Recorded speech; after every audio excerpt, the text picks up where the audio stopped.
Здравствуйте, вы смотрите «Итоги дня» на канале Якутия-24. В студии Иван Лазаренко. И вот основные темы выпуска.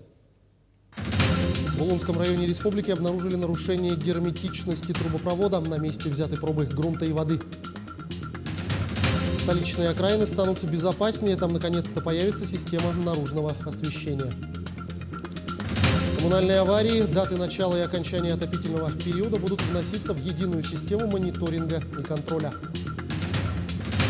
Как привлечь молодых специалистов в Арктику? Это обсудили на площадке проектного офиса развития Арктики «Пора».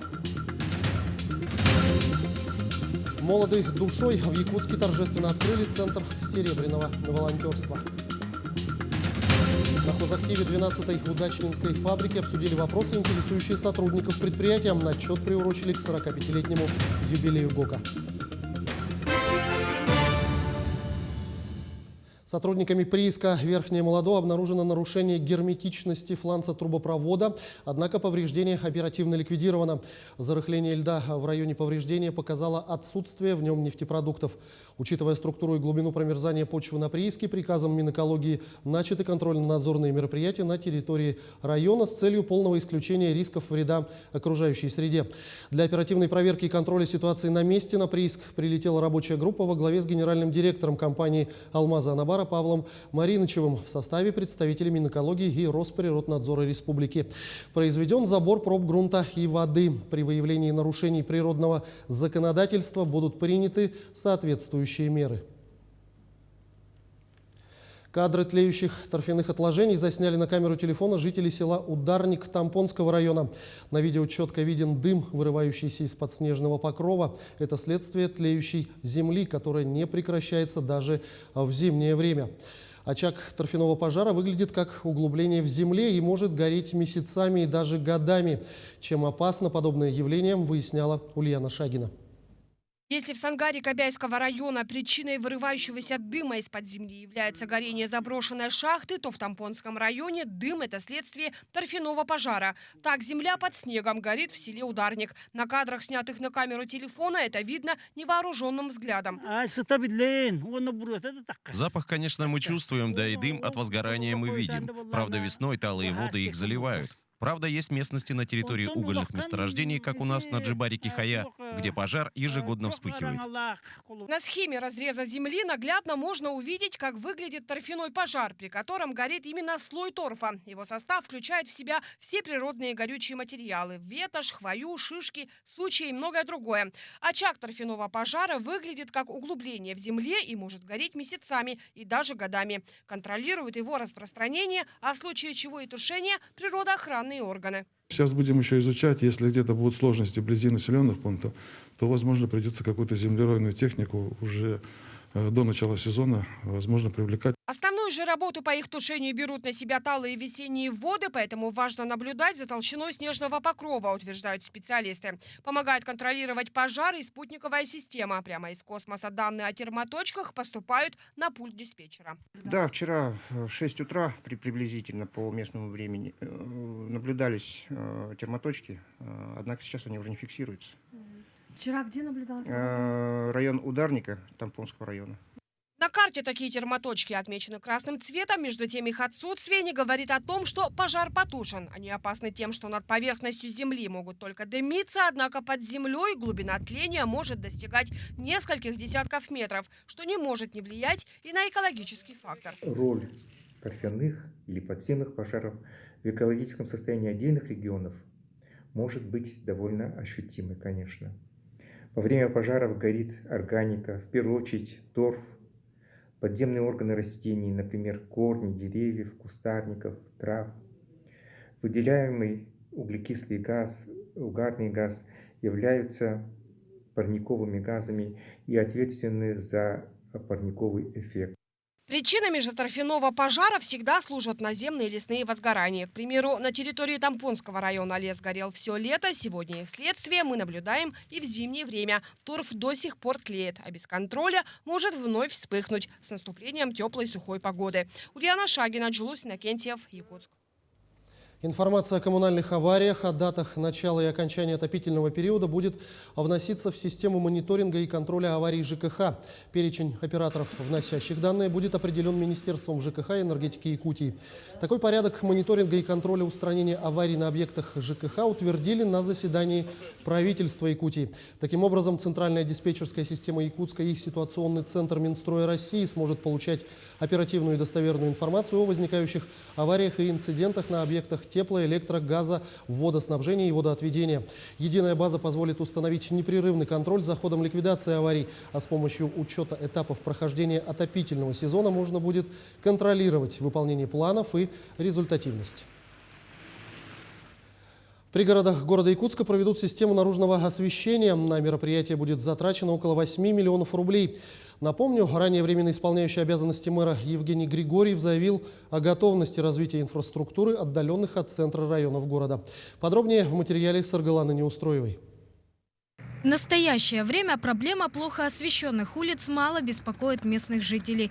Еще в прошлом году было проведено более 10 километров линий электропередач. Это 290 светильников и 216 опор. Все освещения хорошие. И у нас спорта. Сейчас у нас вообще очень замечательно стало. Я живу в центре, у нас все улицы хорошо освещены. Ну, вроде все хорошо, все устраивает, освещение есть. Плохо освещенные улицы, ну, Сервякское шоссе, естественно.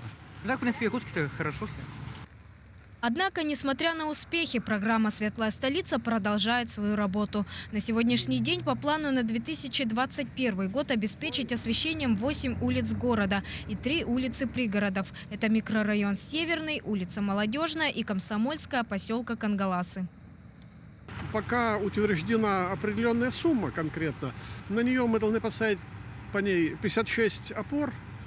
Ну, есть опоры с 2 светильниками, 80 светильников и где-то 2 километра 300 метров провода. Ну, это какие улицы? Мы уже по плану этого года 2 пункта отработали. Потом часть мы светильников вешаем на опоры ПАО «Якутскэнерго». Это как бы тоже считается. А тем временем мощность и энергопотребление некоторых объектов была поставлена под сомнение. Так Евгений Григорьев призвал подведомственные учреждения взять под контроль замену обычных светильников на светодиодные, что немаловажно в условиях тумана и короткого светового дня. Евгением Николаевичем принято решение о применении, о повсеместном применении светодиодных источников наружного освещения. Да, они более энергосберегающие, экономически они эффективны. В настоящее время уже вот по улице Каландашили полностью заменено лампы, лампы старого типа на новые светодиодные. Работа планомерно ведется муниципальным предприятием «Горсвет» города Якутска. Специалисты установили, территория города освещена всего на 64%. При этом сейчас активно прорабатывается вопрос выделения дополнительного финансирования со стороны правительства Республики Саха-Якутия. Саргалана Неустроева, Джилустан Иннокентьев, Павел Пахомов, Якутск. В этом году время поездки по основным улицам Якутска в час пик сократится на 30%. Это станет возможным благодаря регулировке всех светофоров на дорогах города. Работа будет вестись в течение 2021 года на федеральные деньги. Об этом заявил министр инноваций, цифрового развития и инфокоммуникационных технологий республики Анатолий Семенов в ходе отчета правительства. По его словам, сейчас светофоры города не взаимодействуют друг с другом, не учитывают время суток и загруженность. Так, в прошлом году Якутск выиграл федеральный конкурс и вошел в список 40 городов России, в которых будет реализована программа «Умный город». В рамках программы в течение 5 лет Якутск получит 400 миллионов рублей. Помимо этого, в этом году на строительство и ремонт дорог столицы республики будет выделено около 2,2 миллиарда рублей. Из них половина из республиканского бюджета. Благодаря дополнительному финансированию у нас этапы 22 и 23 года смещены на 21 год. У нас вместо 20 многоквартирных домов, которые были в этапе 2021 года, благодаря поддержке республиканских властей, будут переселены в течение 2021 года. Мы 115 многоквартирных домов переселим на 2-3 года раньше. А это значит, это чисто исходя из статистики, то, что будет меньше пожаров, будет меньше каких-то трагических ситуаций. Поэтому сегодня республика и город делают все усилия, чтобы расселять дома быстрее. С начала недели в группе мессенджера WhatsApp жители Ленска дискутировали по поводу очистки города от снежных завалов. Коммунальные службы очищают дороги до асфальта, снег вывозят. Наш корреспондент сообщает, что владельцы торговых точек халатно относятся к уборке своих территорий. Очищая снег, складируют его вдоль дороги, что мешает движению автомобилей. Административная комиссия регулярно проводит рейдовые мероприятия по торговым объектам, благодаря которым ситуация постепенно улучшается. В ходе рейдов, значит, мы, в частности, 19 числа проводили рейд совместно, значит, со специалистом торговли муниципального образования город Ленск, где провели по пролетарской и Дзержинского мероприятия, так, с вручением предписаний. Предписание было указано, значит, об уборке снега до 28 февраля. После 28 февраля мы проводим контрольный рейд. Кроме того, сейчас мы, если обратим внимание, что также убирается снег из крыш, который также, в общем-то, образовывается в куче. В этом плане находится, значит, вопрос на контроле как у главы города, так и в административной комиссии. Первый пробный рейс вертолета по маршруту Маган-Алекминск совершен удачно, все пассажиры довольны. Такие рейсы будут выполняться компанией «Полярные авиалинии» на протяжении нескольких месяцев в связи с реконструкцией аэропорта в Алекминске. К сведению пассажиров, рейс номер 9997, следующий из Магана в Алекминск, прибывает в 12 часов 15 минут. Начинается регистрация билетов и оформление багажа пассажира, вылетающий рейсом 9998 до Магана.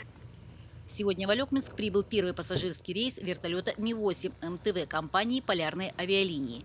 На выездной коллегии Минтранса в Алекминске уже в завершении ее район озвучил просьбу совершить пробный рейс для пассажиров, которые с начала февраля находились в Якутске и не могли по ряду причин выехать автомашиной. На коллегии в режиме ВКС министр транспорта Владимир Сивцев обратился к компании рассмотреть обращение алекминчан. Данный полет выполнялся по просьбе администрации, как бы открытие маршрут Маган-Якутск и Алекма в связи с реконструкцией аэропорта. Поэтому мы надеемся, что данный вид услуг, предоставляемый компанией «Полярные авиалинии», будет выполняться в полном объеме, и люди будут довольны этому. Вот сегодняшние пассажиры, как они? Вот, вообще... Ну, были довольны, спросили, не замерзли, сказали, очень было жарко. Первые пассажиры в количестве 7 человек и новорожденный малыш прибыли благополучно. Впечатления от полета положительные. Пассажиры оценили удобство и небольшое по сравнению с наземным транспортом время в пути. Полет был очень хороший, только жарко было. Сколько часов летели? 2,5 ровно. А вообще вот шумно, нет? 40 же. Ну, немножко шумновато, конечно. А так удобно? Удобно. Ага. Как ощущение от полета? О, очень хорошее ощущение. Тепло. Главное, не качать. Летайте, пожалуйста, летайте. Нормально? Нормально. Чем на машине трястись-то лучше. Чем на машине-то ехать так далеко. Лучше на вертолете, конечно. Тем временем в зале ожидания завершилась регистрация алекминчан по маршруту Алекминск-Маган. Елена Фаст, Максим Копылов, Алекминск. Правительство России отложит введение нового порядка техосмотра автомобилей на 1 октября. Об этом заявил премьер-министр Михаил Мишустин.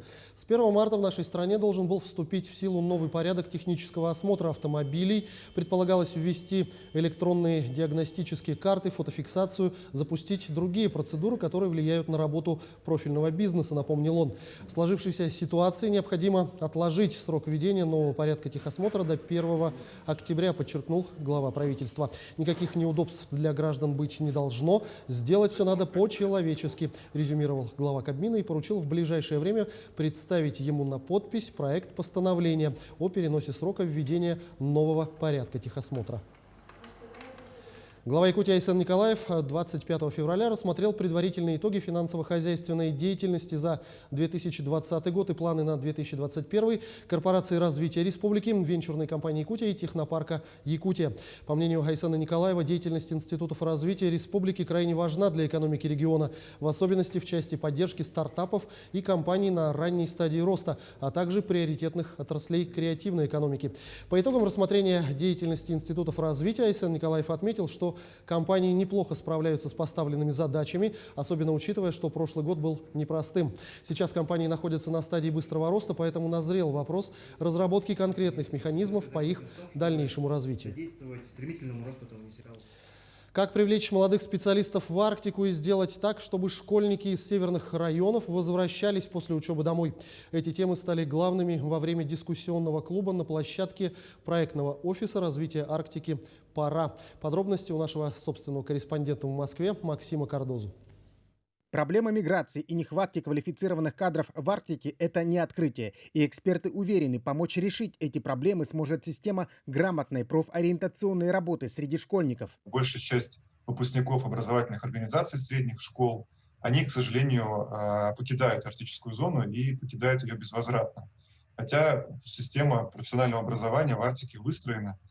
Уже несколько лет в онлайн-формате проводится всероссийский профориентационный урок «Начни трудовую биографию с Арктики и Дальнего Востока». По результатам прошлогоднего итогового опроса больше половины участников отметили, что в Заполярье можно построить успешную карьеру.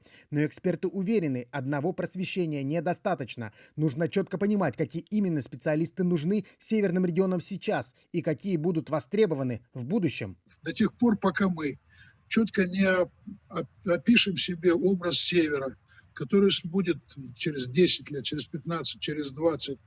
До тех пор, пока мы не поймем и не опишем для себя стратегически, какие отрасли мы будем развивать, как это будет все строиться, хотя бы примерно на эконом-географической карте это располагать, и так далее, проблема подготовки кадров будет оставаться. По статистике, сегодня Арктике не хватает не только учителей, инженеров или врачей, но и специалистов рабочих профессий. И этот дефицит можно решить с помощью ввода начального профобразования в школах. А между тем, если посмотреть по структуре образования, у нас с каждым годом падает, раньше называлось начальное профессиональное образование, а сейчас подготовка по рабочим квалификациям, эта цифра с каждым годом падает. А если вы посмотрите потребность работодателей, тех же промышленных предприятий, это в первую очередь это люди, которые как раз с этим самым рабочими квалификациями, как раз эти самые востребованные люди. Также эксперты отметили, что в скором времени работа в Арктике найдется практически для всех. Список вакансий в Заполярье увеличивается. На севере развиваются отрасли энергетики, зеленого финансирования, новые беспилотные технологии и транспорт. И Арктика может стать прекрасной стартовой площадкой для молодого специалиста. Максим Кардозу, Джордж Березкин, Москва. Молоды душой сегодня в Якутске торжественно открыли Центр серебряного волонтерства, который посвящен 60-летию первого в мире полета человека в космическое пространство. О том, как быть молодым в душе, в сюжете Виктории Федоровой. Цель создания центра – это поддержка пожилых людей с активной жизненной позицией. Сегодня серебряные волонтеры Якутии тесно сотрудничают с органами власти, активно принимают участие в социально-культурной жизни региона. Всего в Ассоциацию ветеранов Якутии входит 30 общественных объединений. 25 улусов объединили общественные движения, общественные объединения и работаем все сообща по девизом нашим является единение. Так, во многих улусах есть объединения, которые бесплатно работают по многим направлениям. Это помощь малоимущим, социально незащищенным слоям населения, преемственность поколений и благотворительность. Открыли такое прекрасное здание ресурсного центра имени Юрия Гагарина. Мы сюда ходим на разные кружки, где-то порядка 10 кружков мы посещаем. Очень радостно нас встречают. Действительно, отныне обмениваться опытом, объединять добровольческие ресурсы волонтеры-пенсионеры могут у себя в центре. 25 лет Галина чувала на общественных началах. Сегодня она руководитель клуба ветеранов «Сударушка» поселка Жатай. И вот клуб «Сударушка» проводит в Доме культуры. Значит, нам представляют помещение, у нас есть свой диджей, поэтому люди с удовольствием приходят на наши встречи. Галина Иннокентьевна уверена, полезное времяпровождение и общение продлевает жизнь. 5 лет приходил на наше заседание клуба, ни один не заболел ни Альцгеймера болезнью, ни какими-то другими вот этими старческими болезнями. Все в здравии, при хорошей памяти.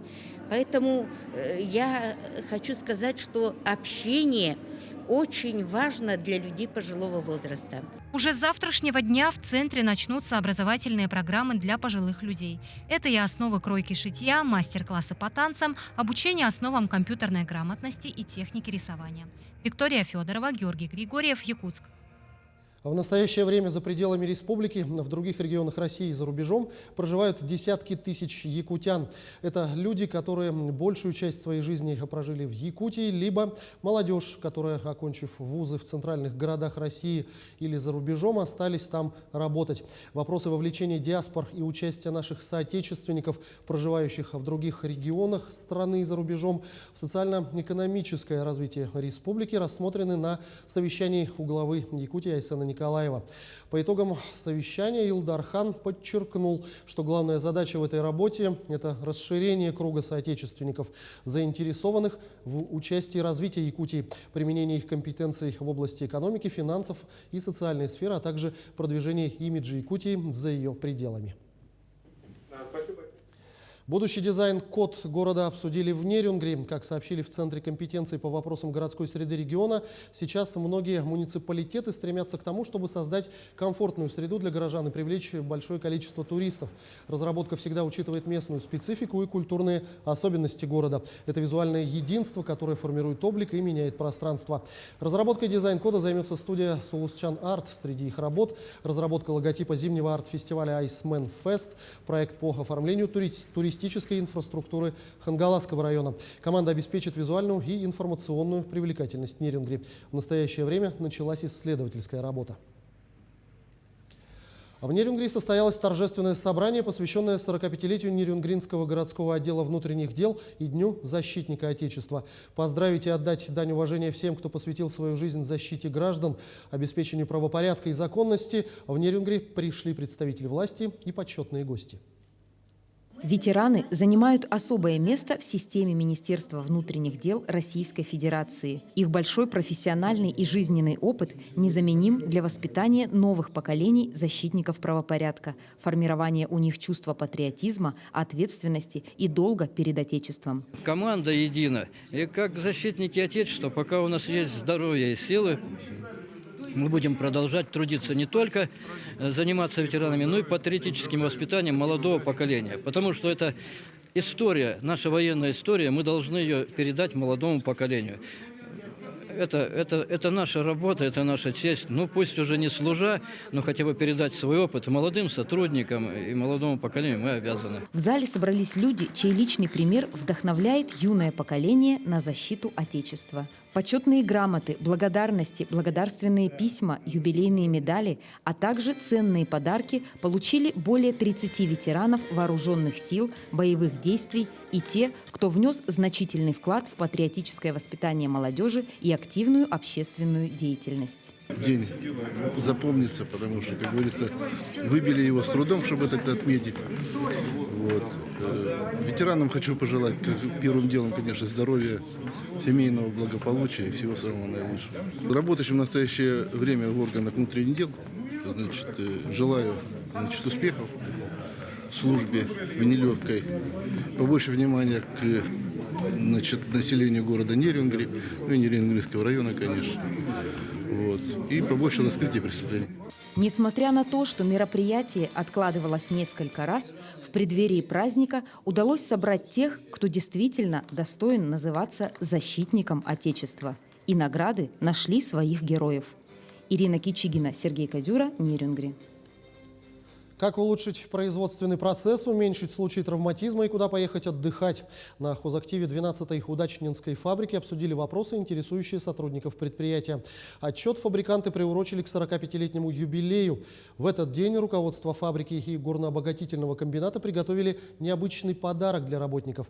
Подробности далее в сюжете. Есть очень хорошие формы. Вот это вот, посмотрите вот сюда, вот это природный. 7000 карат алмазов ушло на изготовление праздничного панно. Посмотреть на него смог каждый работник фабрики. Многие из них, проработав не один десяток лет, впервые видят продукцию Алроса воочию. Поэтому подарок пришелся по душе. Это пирог. Для многих фабрикантов 12-е – это не просто работа, их второй дом. Она всегда славилась своими династиями и преемственностью поколений. Фабрика – это вся моя жизнь. Я пришла на фабрику, когда мне было 17 лет. У меня отец работал на фабрике. Я осталась, и вот работаю уже до сегодняшнего дня, 41 год. Если из 45 лет фабрики я уже 39 лет на ней работаю, то это вся жизнь, вся трудовая деятельность моя посвящена фабрике. Говорили в этот день и об итогах работы за 2020-й, определяли планы на будущее. Наша система внедрения трехуровневого контроля. Получилось. Это все направлено на то, о чем мы говорим и что является нашей целью. Это безопасность выполнения работы. То есть наша задача прийти здоровыми, уйти здоровыми. И в том количестве, в котором мы пришли, в таком и уйти. Традиционно обсуждали на хозактиве льготы по переселению ветеранов, средства индивидуальной защиты и необходимость ремонта на фабрике. Многих интересовало профилактическое лечение и очередной этап вакцинации от коронавируса. Все актуальные руководство приняло к сведению. Иванна Филиппова, Ирина Балкова, Денис Сиротин, телеканал «Алмазный край». 3 работы якутских режиссеров попали в список номинантов Национальной кинопремии «Ника» за 2020 год.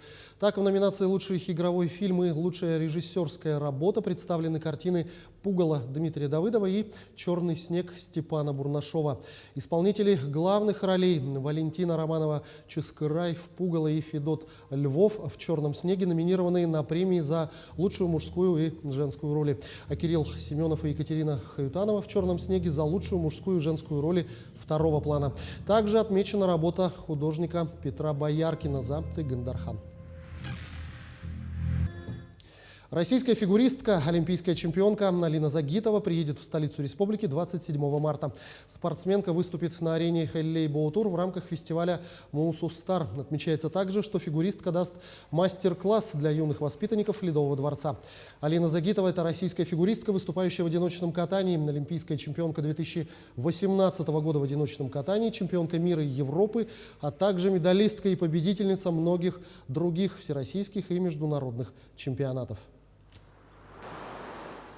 Вы смотрели итоги дня. На этом я с вами прощаюсь. И напоминаю, носите маски, соблюдайте дистанцию в общественных местах и дезинфицируйте руки. До встречи в эфире.